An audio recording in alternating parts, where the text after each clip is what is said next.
Son of Sardar എന്ന ഫ്രാഞ്ചൈസിലെ ആദ്യ cinema 2012 പുറത്തു വന്നത്. മലയാളത്തിൽ ഇവൻ മര്യാദ രാമൻ എന്ന് പറഞ്ഞു വന്ന രാജമൗലിയുടെ തെലുങ്ക് ചിത്രമായ മര്യാദ രാമണ്ണ എന്ന സിനിമയുടെ ഹിന്ദി റീമേക്ക് ആയിരുന്നു അത്. രാജമൗലി അത് കഴിഞ്ഞ് 2 ബാഹുബലിയും 3 ആറും പിന്നെ ഓസ്കാറും ഒക്കെ കിട്ടി പുതിയ തലങ്ങളിലേക്ക് പോയി. നിർഭാഗ്യവശാൽ ഇന്നത്തെ ഹിന്ദി സിനിമയുടെ അവസ്ഥ എന്താണെന്ന് വെച്ചാൽ വേറെ ആരെങ്കിലും ഉണ്ടാക്കി വെച്ച സിനിമകൾക്ക് എങ്ങനെയെങ്കിലും 2ാം ഭാഗം ഉണ്ടാക്കുക എന്നതാണ്.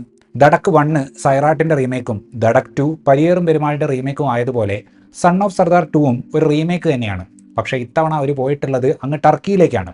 അയലെ അരസിന്ദ ബിറ്റ്വീൻ ഫാമിലി എന്ന സിനിമയുടെ അഡാപ്റ്റേഷനാണ് ഈ പുതിയ അജയ് ദേവ്ഗൺ ചിത്രം.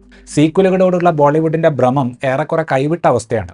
അജയ് ദേവ്ഗണിന്റെ കാര്യം തന്നെ നോക്കിയാൽ ഇതിന് മുന്നേ ഇറങ്ങിയത് റെയ്ഡ് 2, ഇപ്പോൾ ഇറങ്ങിയത് സൺ ഓഫ് സർദാർ 2, ഇനി ഇറങ്ങാൻ പോകുന്നത് ദേ ദേ പ്യാർ ദേ 2, ദൃശ്യം 3, ഷെയ്ത്താൻ 2 എന്നിങ്ങനെയാണ്. സ്വന്തമായിട്ട് സീക്വലുകൾ ഉണ്ടാക്കാൻ നോക്കിയപ്പോഴൊക്കെയുള്ള അവസ്ഥ കണ്ടിട്ടാണെന്ന് തോന്നുന്നു മലയാളത്തിൽ വരുന്നതിന് മുന്നേ ദൃശ്യം 3 ഇറക്കുമെന്ന് ഇവർ പറഞ്ഞപ്പോൾ ജീത്തു ജോസഫിന് നിയമപരമായി ഒന്ന് ഞെട്ടിക്കേണ്ടി വന്നത്. ഇനി സൺ ഓഫ് സർദാർ 2ലേക്ക് വന്നാൽ കുറേ സ്കിറ്റ് തമാശകൾ കൂട്ടിവെച്ച് സിനിമയാണെന്ന് പറയുന്ന ഏർപ്പാടാണിത്. ഇതേ ഫോർമാറ്റിൽ ഇതിലും നല്ല തമാശ ആസ്വദിക്കാൻ കപിൽ ശർമ്മ ഷോയിലെ സുനിൽ ഗ്രോവറിന്റെ പെർഫോമൻസ് നെറ്റ്ഫ്ലിക്സിൽ കണ്ടാൽ മതി.